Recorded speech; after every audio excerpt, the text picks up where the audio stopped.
Hi, it's Dave. Welcome to a live stream. So last night, the Chosen Ilbo, a South Korean newspaper, claimed that Tesla and Toyota are in final stage talks that could result in a major partnership to make a new compact electric SUV.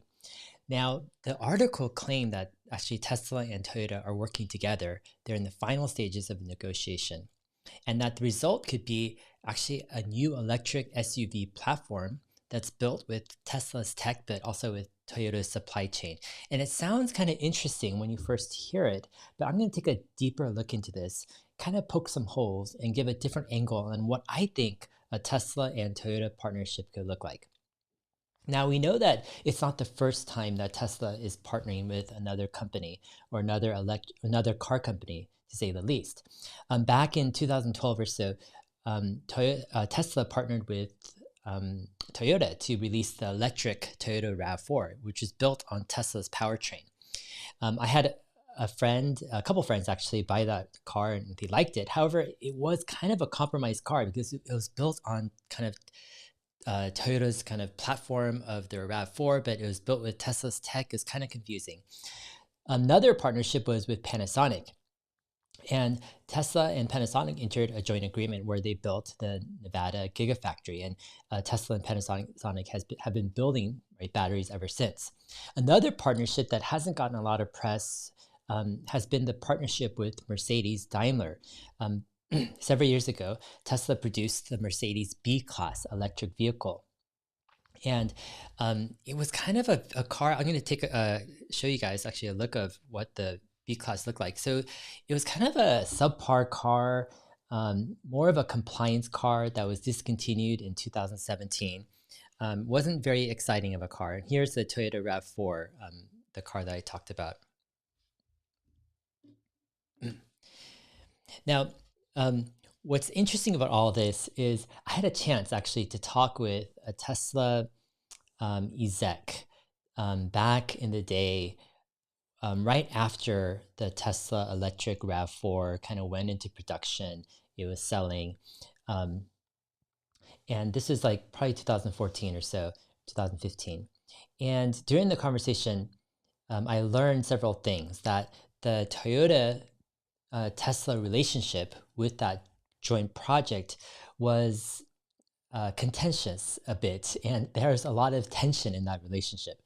And the reason being was this Tesla kind of exec manager person kind of actually, I won't go into details on who the person is, but he was saying that Tesla's engineering tends to push the envelope. They tend to be kind of aggressive in their innovation, what a car can do. But Toyota's engineers were super cautious, right? They're just, and in Tesla's view, kind of overly cautious. And in Toyota's view, Tesla's engineers are just kind of out of control, wild, right? And overly risk-taking.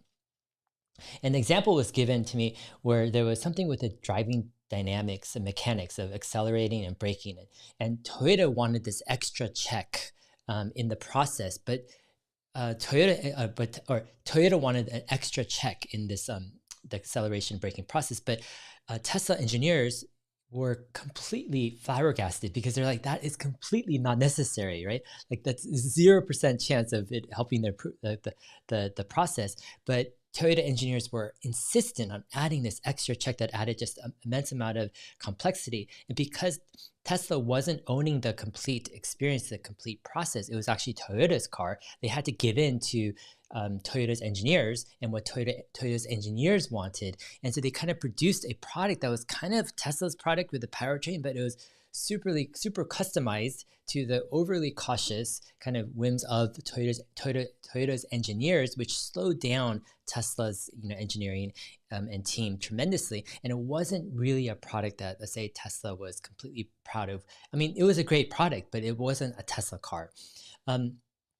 When I look at and think about that partnership that Tesla already had with Toyota back in the day, we're looking at Tesla right now as a car company that's not new to partnerships. Like this isn't a new thing, Tesla has created vehicles with Toyota and with Daimler already. Tesla knows what they're getting into.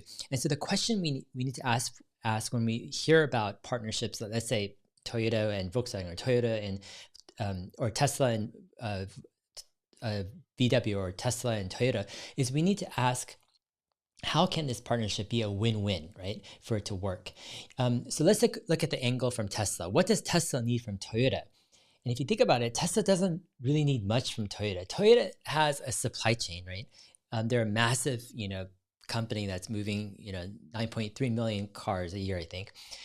But in another way, Tesla is already remaking their own supply chain, and probably even better because Tesla has the gall to remake parts that they think are more expensive, that the supply chain is not really delivering great value and performance with. And so Tesla is building, I think, the next generation supply chain. I think it'd be a step backwards to really try to rely on the Toyota supply chain. Furthermore, Tesla has the powertrain, batteries, they got the motors, they've got the software, they got the full self-driving. So what is it about Toyota that Tesla would really want? I'm going to answer this question in a bit. Now let's go to the other side, Toyota.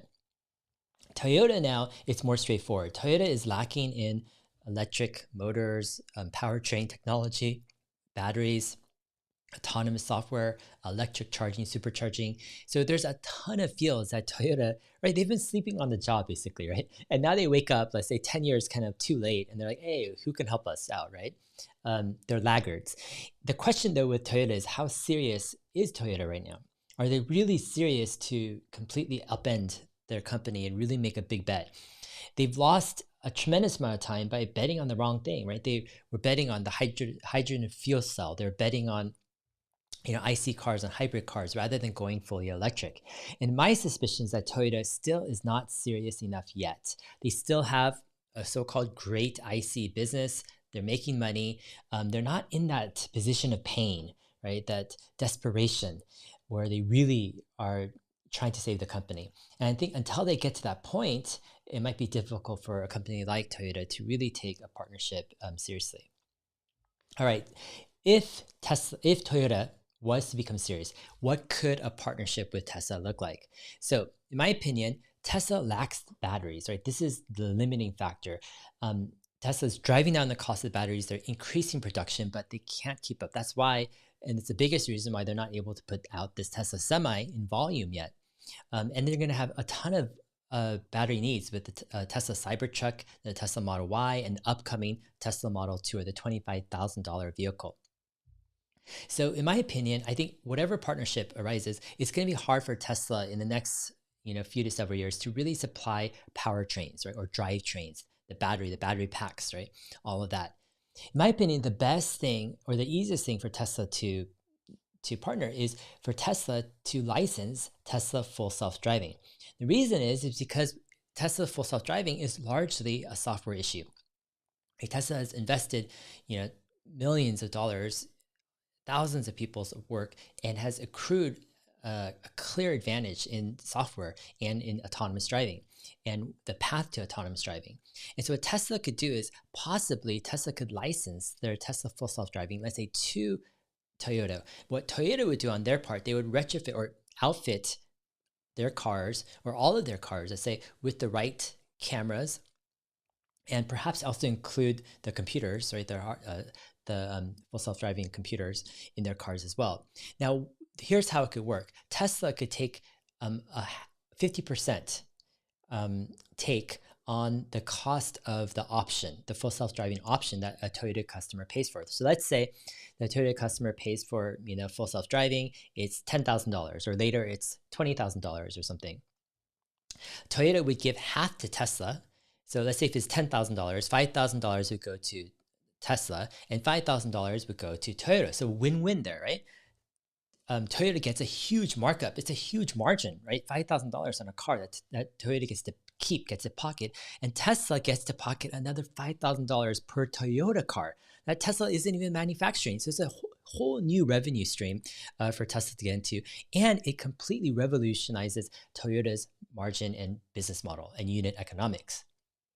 And what's even better is if as Tesla Full Self-Driving gets better over time, then they can actually increase the price. So let's say in a few years it's $20,000, Toyota gets $10,000, and Tesla gets $10,000 for each car that Toyota sells that the customer pays for the full self-driving option.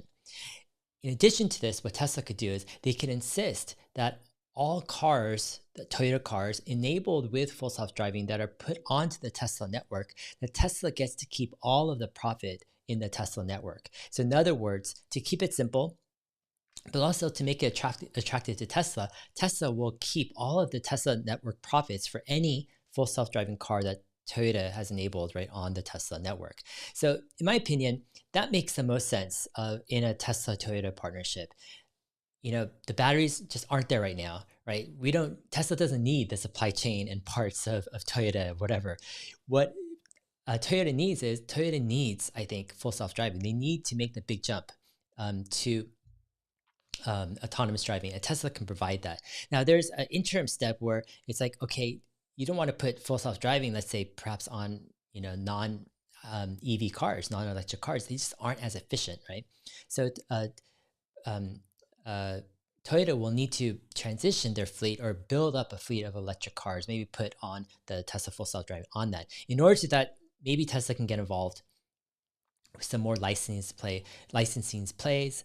Maybe Tesla can actually license the architecture of their battery pack, cell to pack, and maybe even they can license the whole gigapress, right? The pressing of the whole rear casting and front casting, and they can license the machines actually to Toyota for Toyota to make that. So imagine that Tesla licensed, the whole plans, architecture, the gigapress machines, all that stuff to Toyota, so they can make actually electric cars faster, and then they license on top of that Tesla full self-driving for a profit share.